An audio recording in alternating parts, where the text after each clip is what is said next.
Hi everyone, welcome to this week's Tip Tuesday.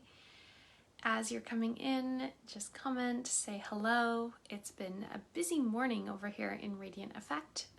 Today is the first day of our 10-day free September self-care challenge. So we have lots of people participating in this free challenge, and it's so exciting to see so many of you committing to your self-care practices and to see so many of you really engaging in meaningful ways, meaningful effort to supporting your health and well-being. And so you have probably been able to tell over the last many weeks that our theme around September is certainly around self-care, and we've been hinting at it, and we have been promoting this free challenge. And if you aren't signed up already, we will put the info in the comments so that you can sign up and join us for this free 10-day self-care challenge. And I want to continue this conversation today around self-care as part of your Tip Tuesday. And so, as you know, in Tip Tuesday, we're really taking these ideas around our health and looking at meaningful and practical ways that we can implement them. And so what I really want to look at is, how do we actually implement self-care? And there's a few ways that we do this, and one of the things that we were talking about in our challenge was this idea of peeling back the layers, if you will, and really narrowing it down to the one thing that is going to make the biggest impact for your health, your well-being, your quality of life, and your day. What is the one self-care practice? And for some people, that might be, we're picking on the bubble bath, but that might be the bubble bath. For other people, it might be making sure that you are doing everything you can to get a good night's sleep. It might be eating breakfast and eating a really wholesome, nutritious breakfast that fuels you for the day. I know for me, my non-negotiable is getting outside first thing in the morning and having a walk with my dog and my husband, and leaving my sunglasses off for at least 10 minutes of it so that my eyes are exposed to light, which do so much in terms of helping to support cortisol release in our bodies, and also to set a timer for about 12 to 14 hours later when our body is going to know that it's nighttime. So with that, we want to talk today about how do we actually put self-care practices into practice. And as you're thinking about this, I want you to think about the one thing. So breaking it down into what is the one tangible thing that you feel that you can do in order to support your self-care. Okay? And some might call this intention setting. Some might go a step further to call it habit formation, or even a step further to call it the formation of your identity as someone who does X in taking care of themselves. And so let's break down each of those steps. Okay, so the first thing is the intention setting. Now, if we think about something really benign, something like brushing our teeth, right? We have brushed our teeth, hopefully, at least twice a day since we were itty bitty. Does that mean that your day goes on and suddenly you just find yourself in the bathroom brushing your teeth? No, it's not an automatic behavior. Despite it being something habitual that you do twice a day, every day, you don't just suddenly find yourself brushing your teeth. It is a cognitive process of saying, I'm going to the bathroom to brush my teeth now. It's something that's easier because you've been doing it for most of your life, but it doesn't mean that it just happens. We actually have to engage in that cognitive decision-making process, and it's often linked to something. So maybe it's taking a shower in the morning is linked to brushing your teeth.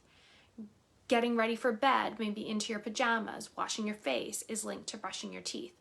And so we have to do that with our other behaviors. So the intention that we set is that we're going to brush our teeth twice a day. We know that we don't just find ourselves brushing our teeth. We have to cognitively think about it. And what that means is that me intending to brush my teeth twice a day does not guarantee that I'm going to do it. So we have this thing called the intention behavior gap, which means that what we are intending actually requires a cognitive process to take it into action or into behavior.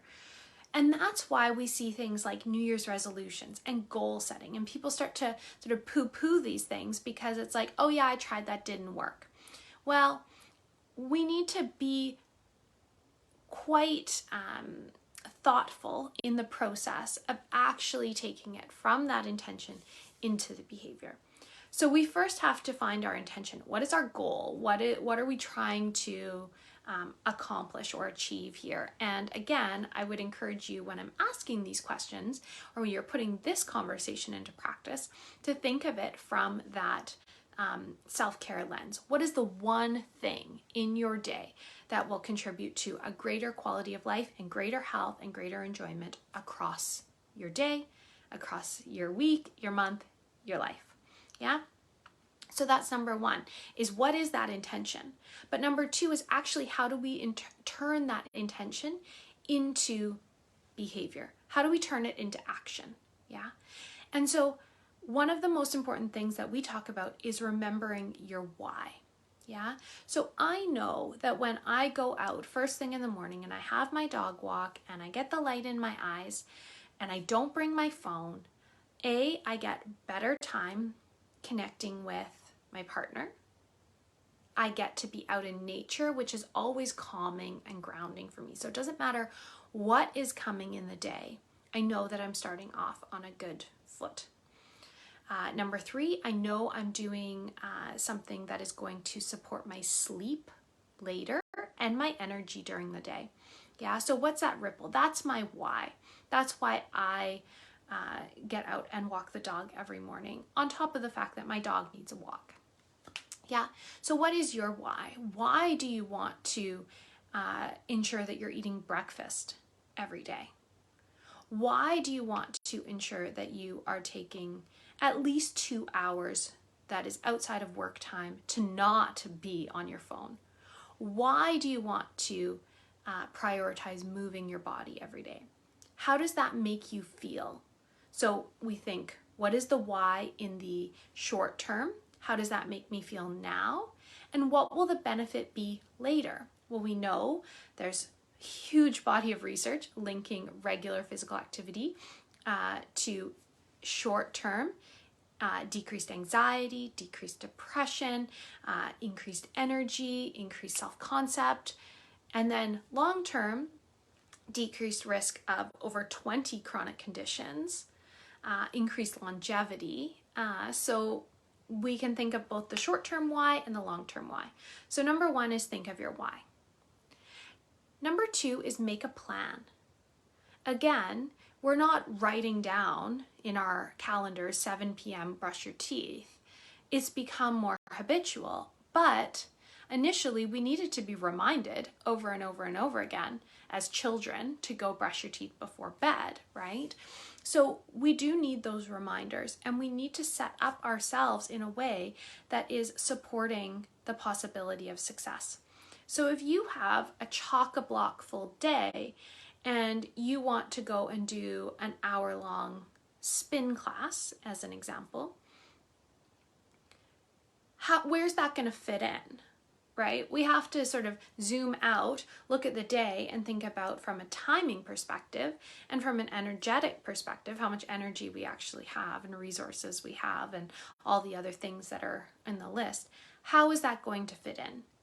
And so perhaps we need to put it in our schedule and then build some of the other components of our day around it, because we are prioritizing that physical activity. Right?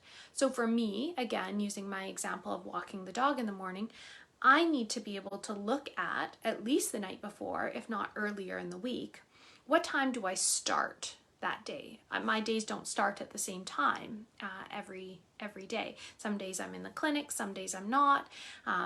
Today we started at 8 o'clock. And so with that, it's like I need to work backwards. If I want to have my walk, then I need to be back by this time to be ready, which means I need to wake up at this time. So I have to make that plan. And so do you. For you to implement that self-care process, you need to make a plan and you need to prioritize it. I want you to consider this as like a date with yourself, okay? If you had a friend that you were meeting for coffee and you're supposed to meet, let's say at noon, when 11:59 comes, do you say, oh shoot, I just have so many other things I need to cancel? No, you don't.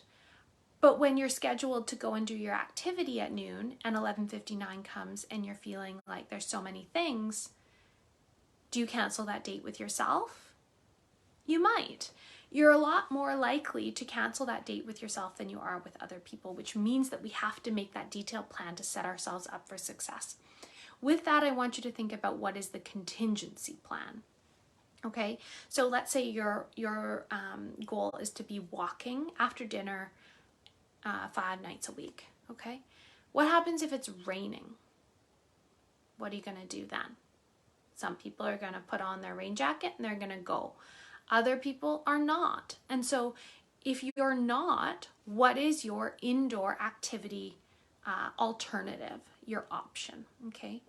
So far we have what is your why, and make a detailed plan that has your entire plan, looking ahead, and your contingency plans. Okay. Number 3 is find a way to make it enjoyable. There are some things we just have to do, whether you like brushing your teeth or not. We know that it's something that we have to do. But if you're thinking about movement, if you're thinking about adding in more vegetables or drinking more water, find a way to make it more enjoyable. If you don't like the taste of water, could you put some cucumber or lemon or berries in it to make it more enjoyable? If you don't like running, don't choose that as your activity. This is where we really have to eliminate those shoulds. I should be a runner. I should do this type of activity. I should go to sleep at 9 p.m. Yeah? What is best for you? What do you enjoy doing the most? And we know the number one predictor of long-term behavior change is enjoyment. So find the things that you enjoy doing. Okay? Then we want to build it into who we are. I'm someone who prioritizes taking care of myself. Why do I do that? Because it's going to help me in the short term and the long term, and it's going to make me a better person to be around for my family. It's going to allow me to show up better at work, for my kids, for my dog, for my husband, for our community and the people that we share this knowledge with, yeah? So I am someone who takes care of myself. And my question is, are you? So we'd love to hear from you. We'd love to hear how this implementation is going, how you are implementing self-care into your day. And we look forward to working with you going forward to support your self-care endeavors. Really, we're not meant to do this alone. We're meant to do this in community. So reach out and we are here to support you. If you haven't joined our September Self-Care Challenge, please do. It's free to join. You can go onto our website, radianteffect.ca, and sign up to join us. Thanks everybody, and we will talk to you soon. Take care for now.